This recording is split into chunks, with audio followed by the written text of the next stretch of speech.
Hello, I'm Dr. Jonathan Kay, and I'm going to talk about utilization of biosimilars, achieving value-based plan management through access, outcomes, and communication. Here are my disclosures. The learning objectives of this presentation are shown on this slide. I'm going to begin by defining biosimilars and biomimics, and then I'm going to give an overview of biosimilars for inflammatory diseases, the structure and changes in manufacture of biopharmaceuticals, and then I'm going to talk about regulatory aspects of biosimilars, clinical trials, extrapolation of indications, immunogenicity, and interchangeability. I'm then going to conclude my presentation with a discussion of the economic aspects of biosimilars. Why is there an interest in biosimilars? Healthcare costs have risen dramatically over the past 20 years. In this study from the Institute of Medicine, the cost of cancer drugs has increased by 900% from 1996 to 2010, whereas the overall healthcare costs have increased only by 200%, and the United States gross domestic product has increased by a much smaller amount.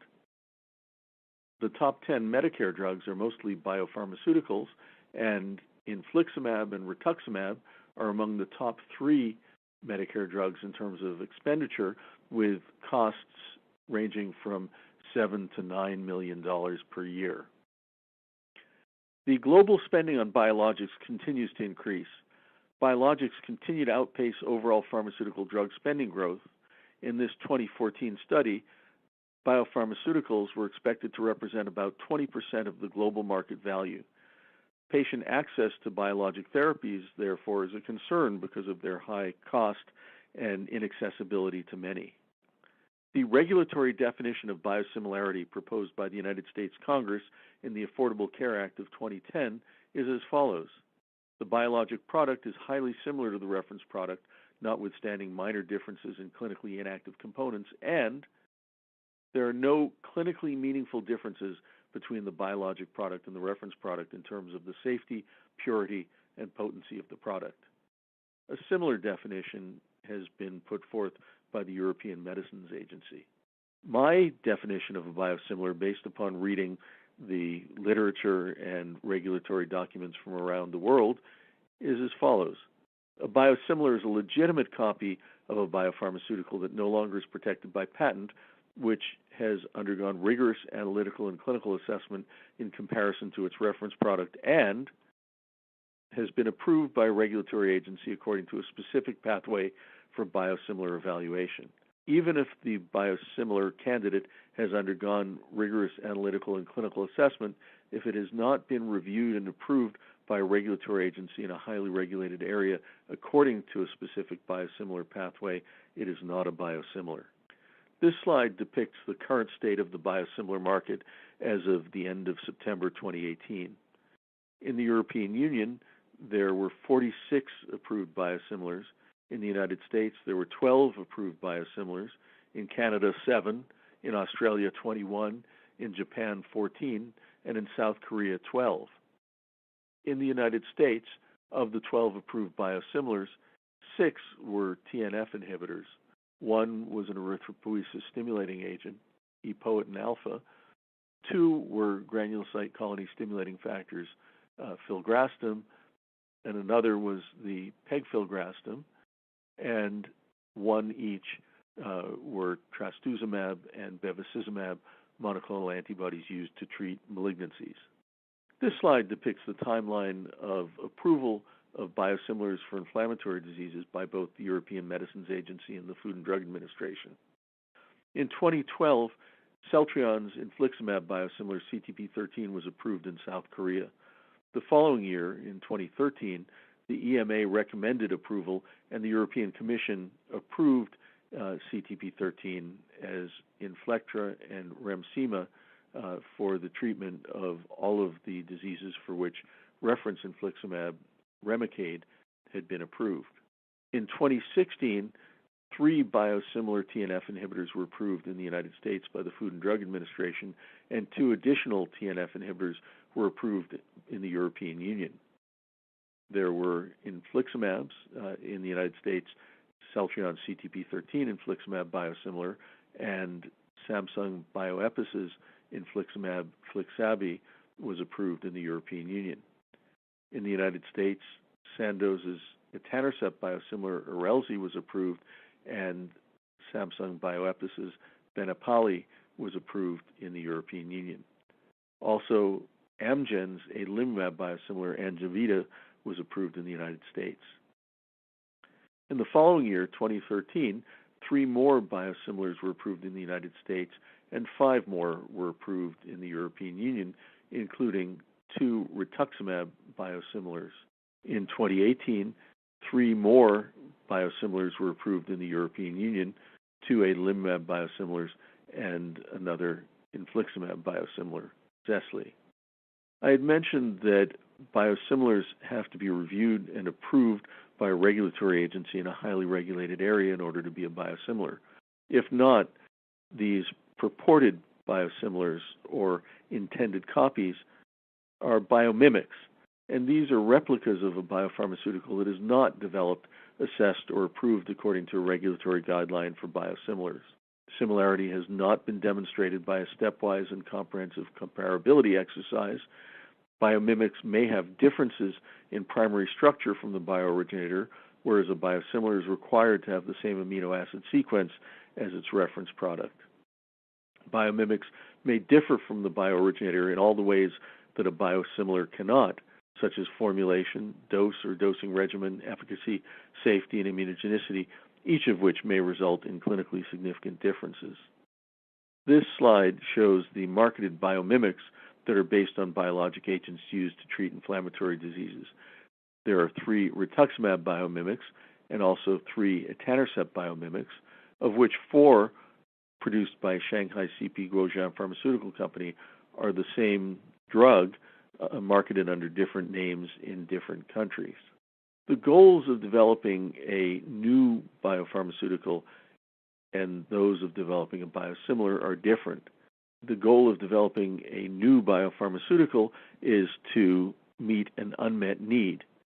This is a new molecule and undergoes analytical studies to characterize it, preclinical or non-clinical studies, pharmacology and toxicology studies, and then clinical pharmacology to assess pharmacokinetics and pharmacodynamics. Finally, the drug is tested in placebo-controlled trials in humans with the disease for which the drug is intended for approval. And in each disease for which the drug is intended to be used, at least 2 large placebo-controlled trials are required in each indication in phase 3.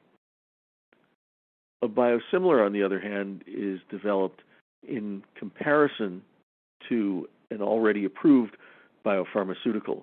Thus, the biosimilar and the reference product are compared extensively in over 100 different assays in analytical studies. Once shown to be essentially the same molecule without clinically significant differences, the biosimilar candidate is then studied in a very small non-clinical toxicology and animal study program, and then advances to clinical pharmacology, usually one study conducted in healthy volunteers unless the biopharmaceutical cannot be given safely to healthy volunteers. If equivalence is demonstrated in the clinical pharmacology program, then at least one additional clinical study is required in a disease most sensitive for detecting potential differences between the biosimilar candidate and the reference product. Once equivalent efficacy and comparable safety have been demonstrated in such a study and comparable immunogenicity has been demonstrated in the entire clinical program, the biosimilar can be approved for use in all indications for which the reference product is approved, but which are not protected by patent. The United States Food and Drug Administration uses a totality of the evidence approach to evaluate all of the available data in aggregate to support biosimilarity of the proposed product. All biologics, both the biooriginators and biosimilars, are subject to variability. Variability can be due to changes in protein folding, misfolding, aggregation, enzymatic cleavage, and degradation, each of which results in loss of efficacy. Also, there can be variation in properties that are necessary for function, such as glycosylation, disulfide bond formation, phosphorylation, deamidation, oxidation, amino acid substitution, and others. If there's too much variability, the molecule may not function. So the desire in developing a biosimilar is to recapitulate all of these necessary post-translational modifications and to avoid those properties that result in loss of function. Now, there is normal batch-to-batch variability for all biologic agents. In the development of a biopharmaceutical, the manufacturer establishes proven acceptable ranges of variation in conjunction with the regulators, and the product is monitored during production to assure that variation in quality attributes falls within each of the proven acceptable ranges. As long as the variability falls within these ranges, it is assumed that the batch of the biopharmaceutical does not pose any risk in terms of safety or decreased efficacy when given to patients. Drift may occur during the manufacturing process, and this is an unintended alteration in the manufacturing process, resulting in deviation of product attributes over time. On the right, one can see a gradual change falling within the proven acceptable range, and this would be considered drift. Or there can be shift, sudden deviation, still falling within the proven acceptable range, which might have resulted from a single change in the manufacturing process. Evolution also occurs in the manufacture of a biopharmaceutical, and this results from deliberate process changes made by the manufacturer, such as implementing state-of-the-art technology or scaling up production, perhaps opening a new plant. And this change is known both to the manufacturer and to regulators. In this graph taken from a 2013 editorial in Annals of Rheumatic Diseases by Christian Schneider of the European Medicines Agency, one can see that there have been 37 process changes for the manufacture of Remicade, 21 for Enbrel, and 18 for Humira as of 2013. These changes may not impact the molecule at all, such as a change in the reference standard used to assess purity or concentration, but some of these changes might have an impact on the manufacture of the biopharmaceutical. Commercial lots of biooriginators are not identical. Small modifications in manufacturing processes may result in gradual changes to the molecule. Martin Schiestel, the chief scientific officer for Sandoz, published a very important paper in Nature Biotechnology in 2011 in which he characterized the chemical structure of different commercial lots of etanercept, rituximab, and darbepoetin produced between 2007 and 2011 and found a number of differences over time. In this analysis of etanercept lots, there was a change in manufacture, and after the change, there were more basic variants compared to before the change, and there was also more G0 fucosylation and less G2 fucosylation in the glycan mapping chromatogram. However, despite these differences, when the product is within pre-specified proven acceptable ranges of variation, it can be marketed with no change in label. Patients and providers need not be notified of these changes in manufacture resulting in small changes in chemical structure, as long as they are not clinically significant. Now, some changes in the biooriginator manufacturing process can result in differences compared to the initially approved product. In this comparison of pre- and post-change batches of rituximab, the pre-change range for G0 glycan content is shown here, and there was a threefold increase in G0 glycan content after a change in manufacture. This change resulted in an increase in antibody-dependent cell-mediated cytotoxicity.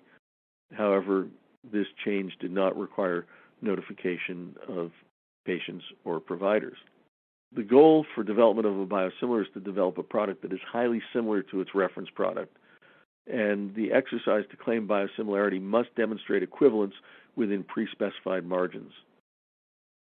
Looking at the previous example of rituximab glycan content, here you can see the pre-change range, or the initial reference product quality range, and following the change, it shifts. So this is the current reference product quality range. Biosimilar manufacturers purchase available lots of the reference product and characterize them, and then develop the biosimilar in comparison to these lots. So the range for control of a biosimilar product is equivalent to the current reference product quality range and is narrower than the reference product quality range over time. Since the biosimilar has been shown to be highly similar to its reference product in extensive comparative analytic studies, the general principles of demonstrating biosimilarity are to demonstrate similar efficacy and safety compared to the reference product in pharmacokinetic, pharmacodynamic, and immunogenicity studies, and then in a smaller double-blind parallel group active comparator clinical trial or clinical trials. No differences are expected in safety or efficacy between an approved biosimilar and its reference product, and thus, since clinical efficacy and safety have already been demonstrated by the reference product, one can extrapolate approval of the biosimilar to all indications for which the reference product has been approved. There's no need to reinvent the wheel to demonstrate efficacy of the biosimilar in all indications, and this is where the major cost savings occurs in the development of a biosimilar, in that one does not have to conduct expensive clinical trials in each indication to gain approval. This slide demonstrates the many analytic studies that are performed to characterize a biosimilar, in this case a TNF inhibitor biosimilar. There are assays to characterize structure, to characterize higher order structure, glycosylation, purity, impurity, general properties such as pH, protein concentration, etc., mechanism of action related biologic assays, and non-mechanism of action related biological assays. In this illustration, taken from the FDA briefing document for the review of CTP13, Celltrion's biosimilar infliximab, now approved as infliximab DYYB, one can see that the approved biosimilar is like another batch of its reference product. On the left are 3 reverse phase high-performance liquid chromatograms from triptych peptide digests of the 3 molecules, and these are essentially identical for the biosimilar or for United States licensed Remicade or European Union licensed Remicade. On the right are 2 functional assays. On the top, in vitro TNF neutralization, and on the bottom, antibody-dependent cell-mediated cytotoxicity assessed in peripheral blood mononuclear cells. The biosimilar, different lots of the biosimilar are shown in red, different lots of United States licensed Remicade are shown in blue on the left, and in green on the right are different lots of European Union licensed Remicade. You can see here from the graphs that the biosimilar falls well within the range for United States and European Union licensed infliximab, and the U.S. and EU licensed infliximab are not necessarily identical to one another. So there's a range of values for each of the different batches, and the biosimilar falls well within the ranges for both United States and European Union licensed reference product. The biosimilar is studied first in a pharmacokinetic study, and this is an example from the development of CTP13, comparing the biosimilar to the infliximab originator in ankylosing spondylitis. The trial was conducted in 250 patients with active ankylosing spondylitis who were randomized 1-to-1 to receive either the biosimilar or the reference product at a dose of 5 milligrams per kilogram intravenously, the standard dose loading of at weeks 0, 2, and 6, and then maintenance every 8 weeks, with the primary endpoint being the ratios of geometric means of primary pharmacokinetic parameters between weeks 22 and 30, and secondary endpoints being efficacy, the ASAS-20 and ASAS-40 responses at week 30, and safety, the incidence of adverse events. The ratio of geometric means of pharmacokinetic parameters was essentially unity, and the 90% confidence intervals crossed unity, showing that the molecule, the biosimilar, is equivalent in its pharmacokinetics to the reference product. On the right, you can see a graph of the ASAS-20 and ASAS-40 responses up to week 54, and at weeks 14, 30, and 54, the ASAS-20 response and ASAS-40 responses track very closely for both the biosimilar and the reference product. In terms of safety, there were similar proportions of patients who had related adverse events, similar proportions having infections, a lower incidence of infusion reactions with the biosimilar, and similar incidences of the rare event of tuberculosis, since this study was conducted in areas endemic for tuberculosis. A lower incidence of infusion reactions with the biosimilar is acceptable, but a biosimilar cannot have a higher incidence of an adverse effect compared to the reference product.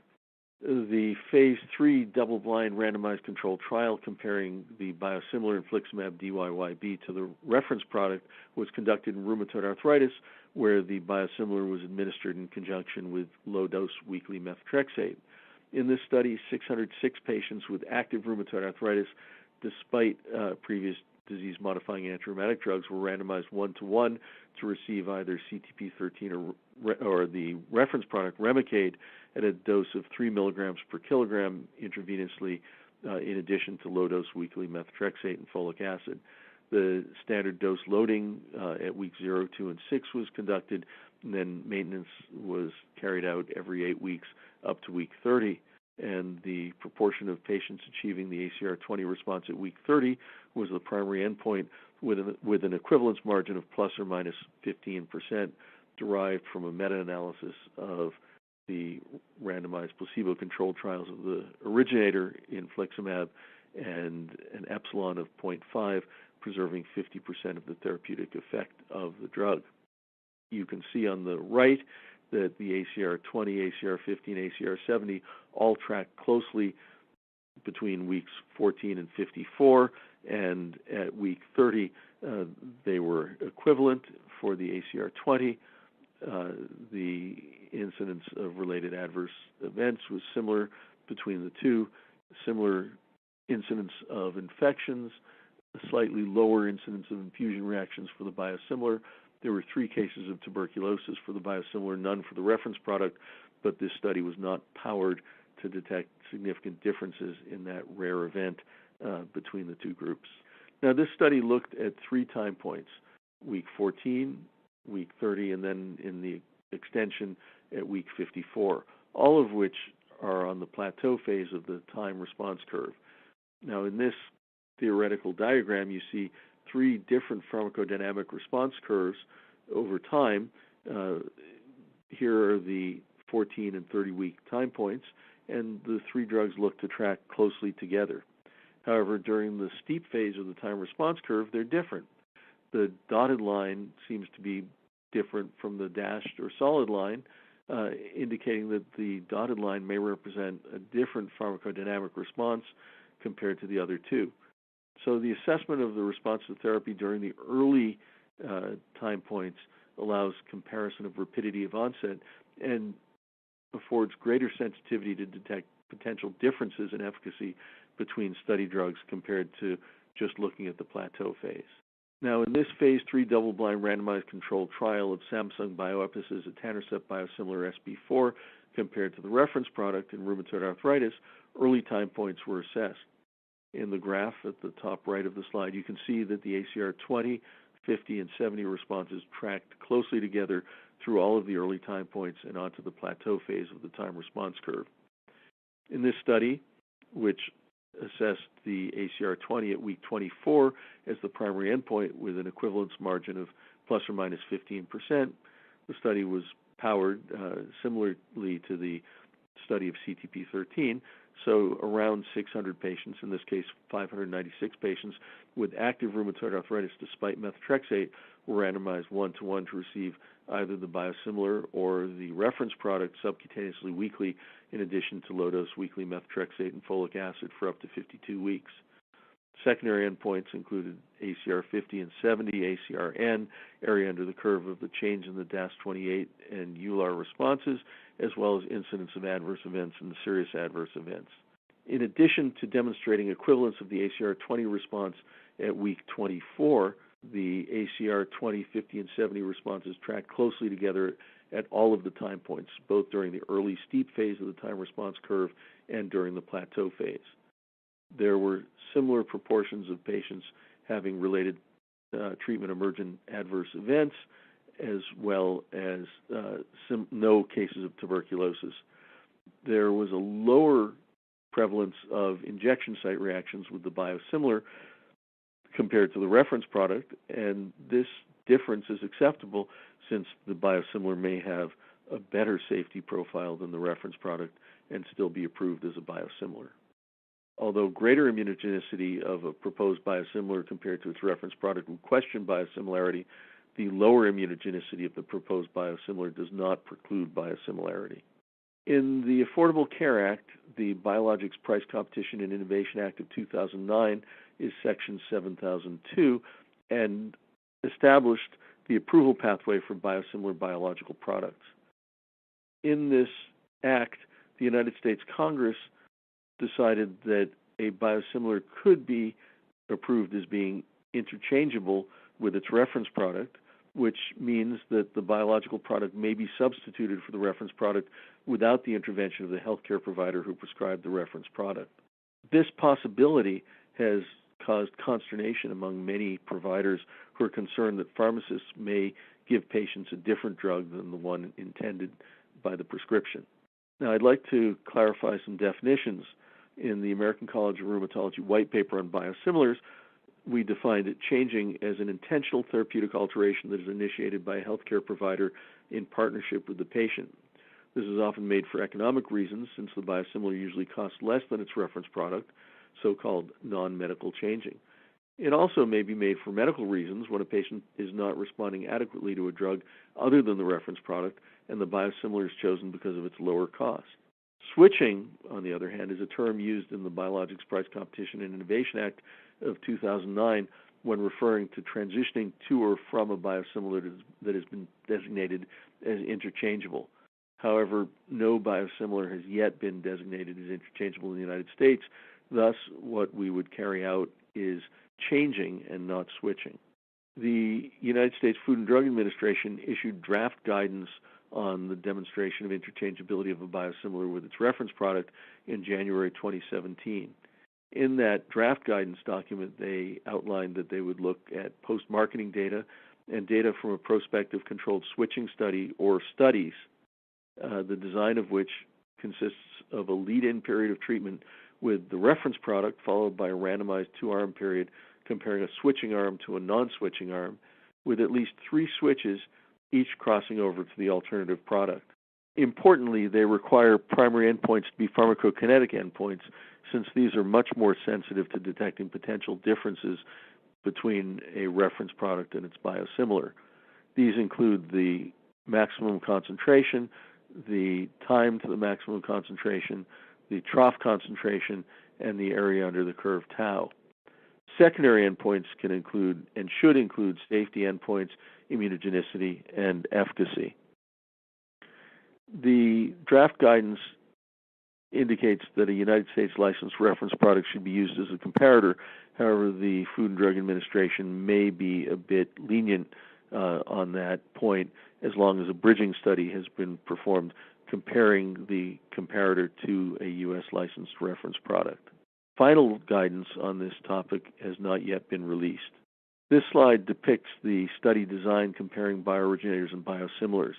Most of the clinical trials comparing a biosimilar to its reference product are transition studies.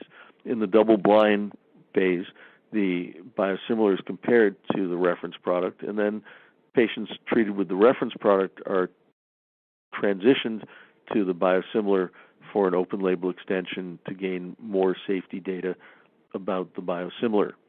The proposed FDA design for an interchangeability study shown in the lower panel includes a biooriginator comparator arm and then the switching arm where the patient is treated initially with the biooriginator for a period of time to reach steady state, and then transition to the biosimilar, back to the biooriginator, and then back to the biosimilar for a longer period of time, again, to reach steady state. Sandoz conducted this phase 3 double-blind randomized controlled trial of their etanercept biosimilar, etanercept SZZS, compared to the reference product in patients with psoriasis. In this study, patients were treated with either the reference product or the biosimilar, and then at week 12, half of the patients were transitioned for 6-week periods to the opposite molecule, back to the first molecule, and then to the opposite molecule. This study assessed efficacy as the primary endpoint and did not assess pharmacokinetic parameters. Therefore, it cannot be used to apply for interchangeability of this compound. Looking at the 3 transition periods, the clinical outcome, the PASI 50, PASI 75, and PASI 90 responses are all closely tracking together during this period of time and afterwards. I'd like to talk now about European experience with switching or changing, and the NORSWITCH study was a 52-week randomized double-blind non-inferiority phase 4 trial looking at patients with any of the indications for which infliximab is approved who were treated with the originator molecule for at least 6 months. These patients had to have stable disease and were randomized 1-to-1 in a double-blinded manner to either continue on the originator molecule or switch to the biosimilar CTP13 or infliximab DYYB.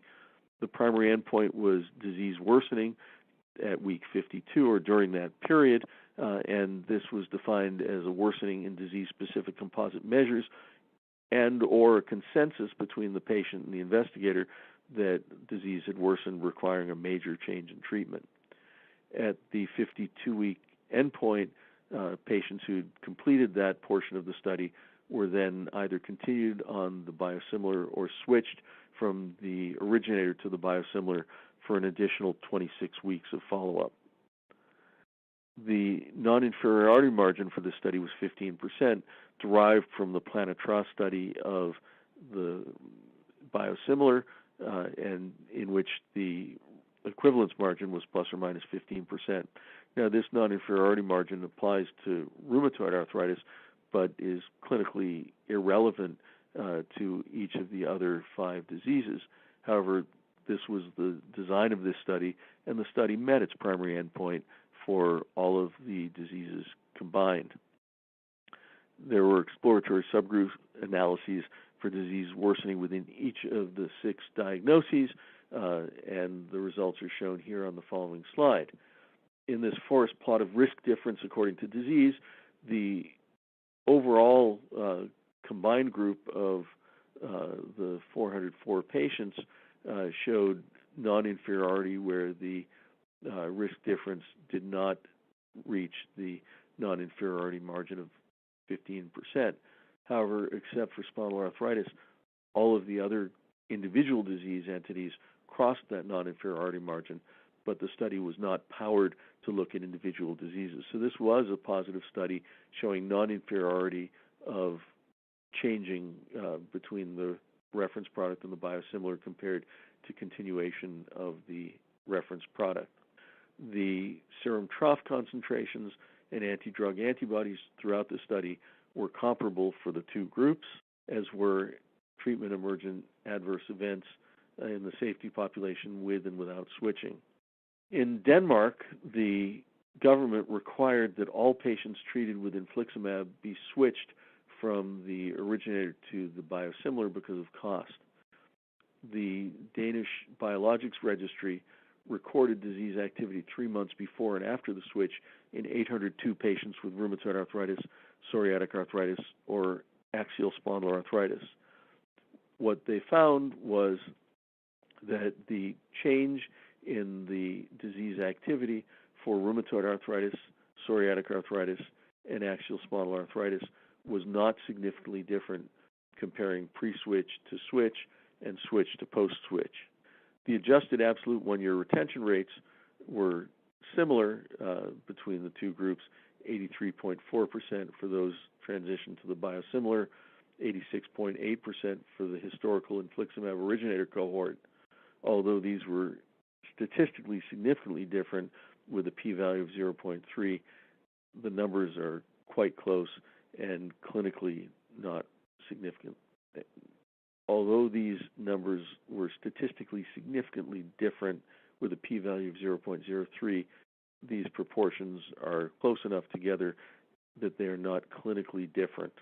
The nocebo effect is important in understanding compliance with biosimilars.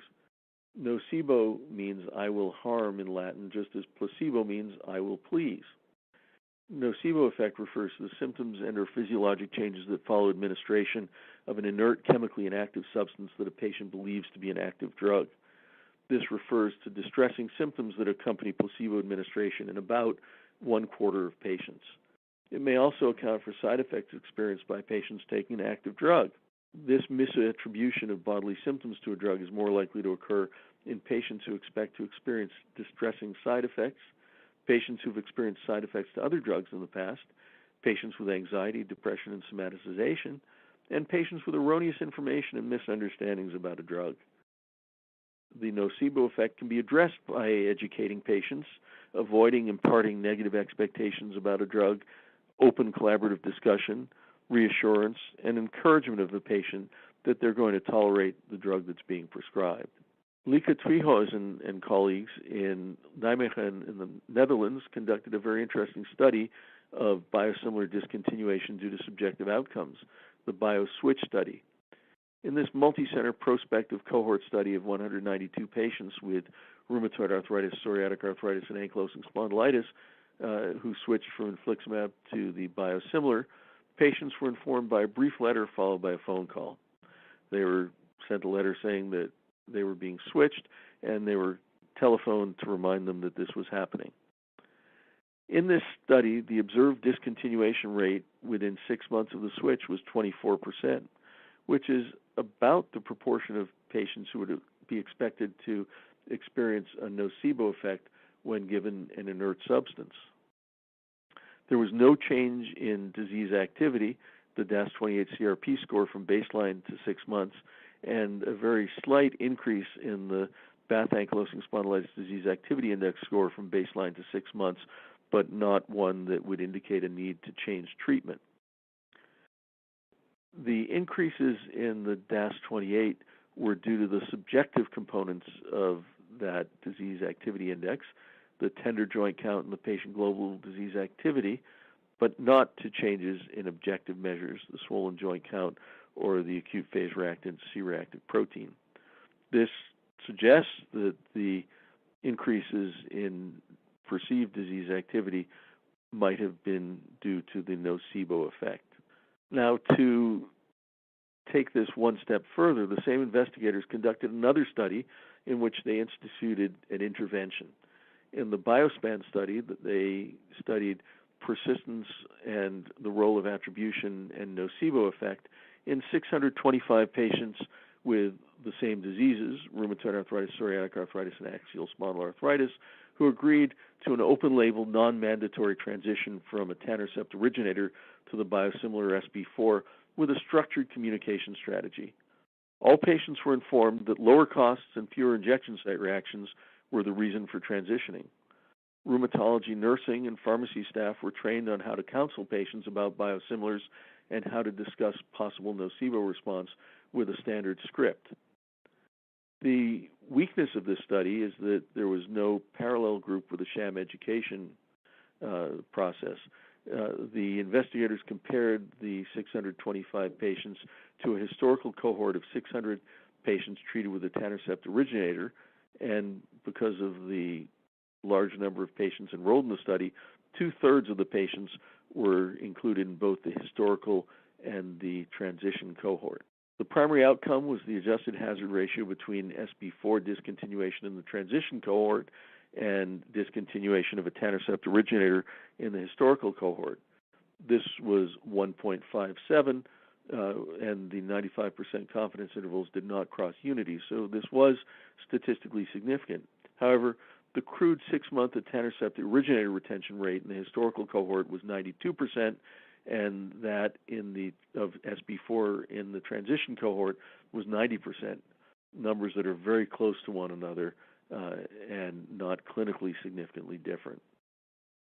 The primary reason for discontinuation in the historical cohort of patients treated with etanercept originator was lack of effect, and that in the transition cohort of patients treated with SB4 was adverse events, again suggesting that nocebo effect contributed to the discontinuation of the biosimilar.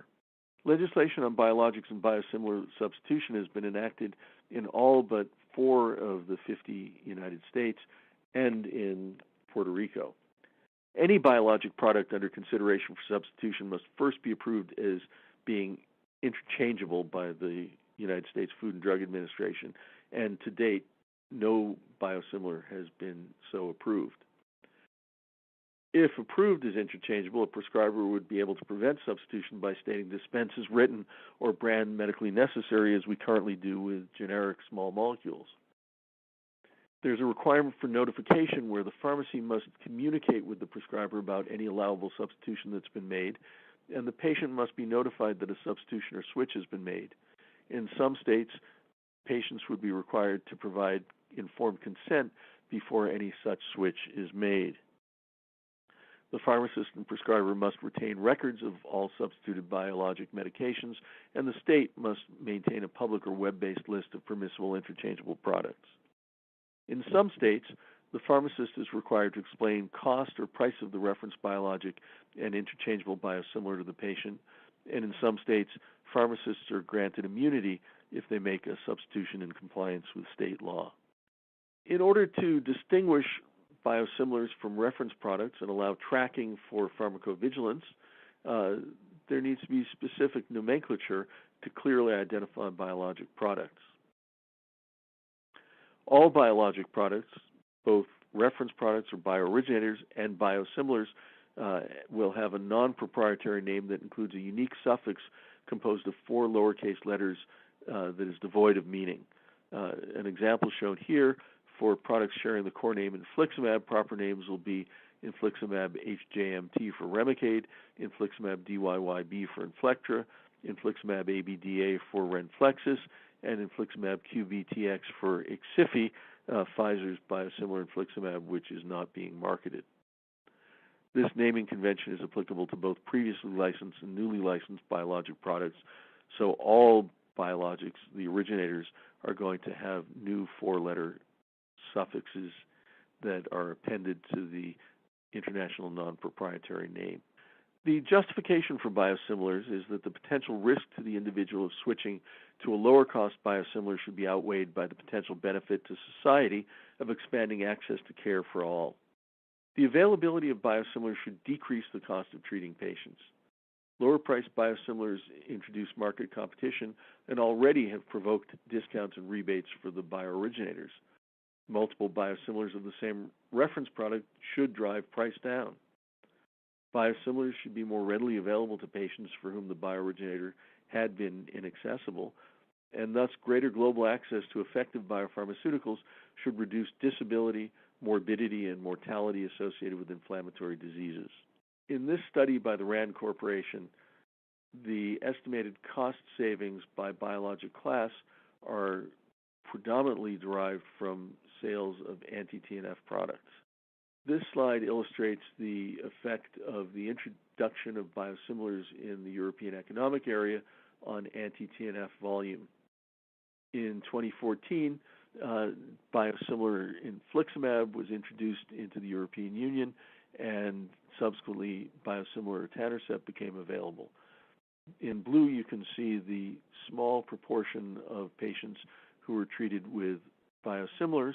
In yellow, the proportion of patients treated with their reference products, and this did not decrease very much despite the introduction of biosimilars.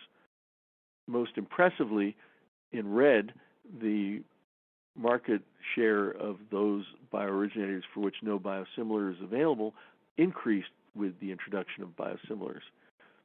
The competitive marketplace in the European Union is prime for making biosimilars work, in that competitive bidding with single-payer systems is most effective for achieving the cost savings brought about by the introduction of biosimilars. This is most notably observed in Norway, where there's a national tender process where a bid goes out each year for all hospital administrators. This is best observed in Norway, where a national tender process is carried out annually. All hospital-administered drugs are put out for bid, and companies submit bids for their product. At an annual meeting, the lowest bid is chosen by a collaborative group of government representatives and specialists who treat patients with those drugs.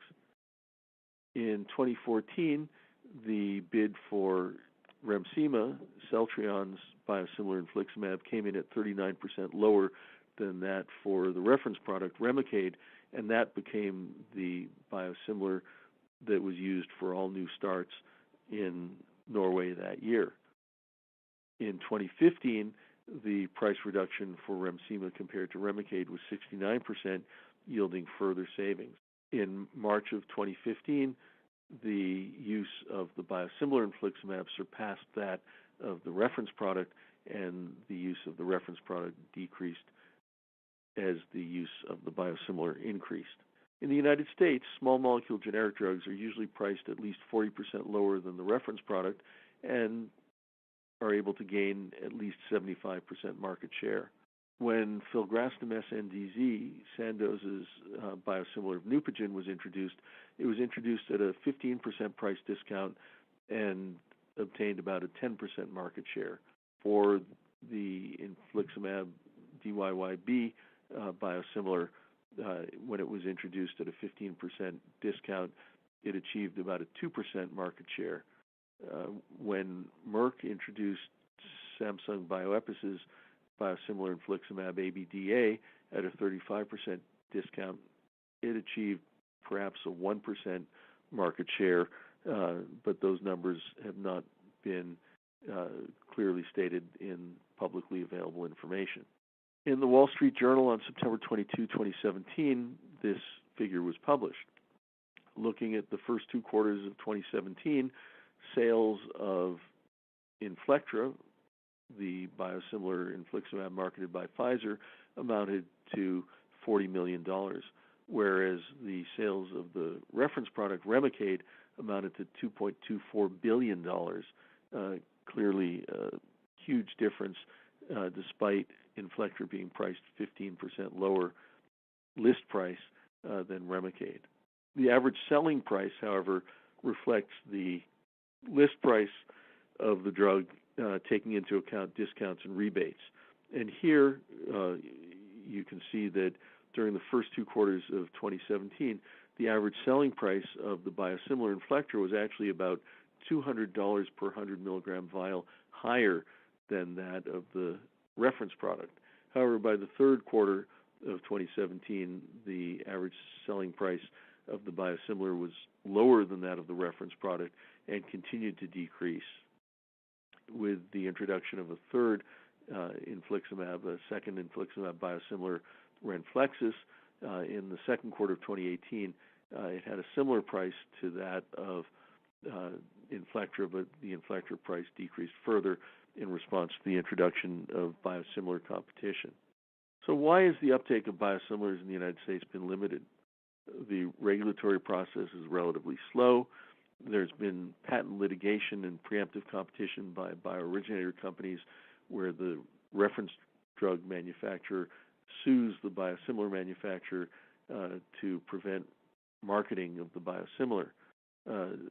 There's impeded diffusion because no biosimilar has been designated as being therapeutically interchangeable, and there has been no systematic effort to educate physicians and patients who are concerned about the safety and efficacy of biosimilars. This very confusing diagram from the Wall Street Journal shows the complex sharing of profits from a drug, here with an example of a list price of $300. Pharmacy benefit management companies manage the pharmacy formularies for insurance companies, and these PBMs negotiate discounts and rebates with the manufacturer of a drug so that the cost of the drug to the PBM is much lower than the list price. They get a 3% administrative fee based on the list price of the drug, and then keep some of the rebate and discount by not refunding all of it to the insurance company, thereby making their profits. The insurance company certainly saves money by using a PBM, but perhaps could do just as well or better if they were to manage their own pharmacy benefits without engaging a PBM. As a result of this, the discounted and rebated reference product may actually have a lower price than the biosimilar, thereby impeding sales of the biosimilar. If a payer designates a lower-priced reference product as being preferred over the biosimilar, then sales of the biosimilar are suppressed, and if the biosimilar manufacturer cannot gain market share and withdraws from the market, the reference product price likely will rise because there's no brake preventing it from doing so. Thus, a payer may need to purchase a biosimilar at a slightly higher acquisition price to preserve a competitive market. There should be potential payer incentives to encourage biosimilar use, perhaps giving biosimilar preferred formulary status with a minimal or no requirement for prior authorization, eliminating or restricting reference biologics from formularies, granting Tier 1 status to the biosimilar. There also should be a minimal or waived copayment for the patient, providing some of the financial benefit to the patient and encouraging them to use a biosimilar. Finally, developing clinical pathways and algorithms that consider biosimilars in treatment decisions will be helpful to encourage biosimilar use. In summary, the objective of the biosimilar development program is to establish biosimilarity, not to reestablish benefit. Biosimilars undergo a rigorous regulatory approval process with extensive analytical studies and an abbreviated clinical program.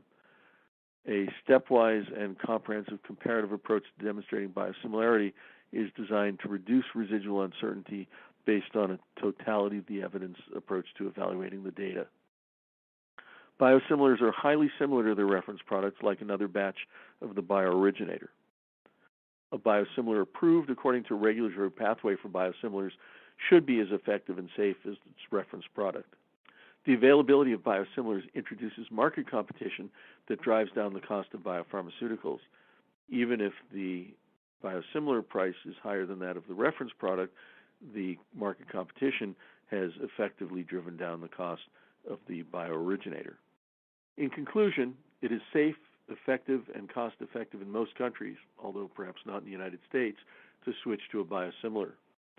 If the actual cost of a biosimilar is not lower than that of its reference product, after discounts and rebates, the availability of the biosimilar introduces market competition that results in effective treatment for patients with the reference product at a lower cost and should reduce morbidity and mortality associated with disease. Thank you very much for your attention.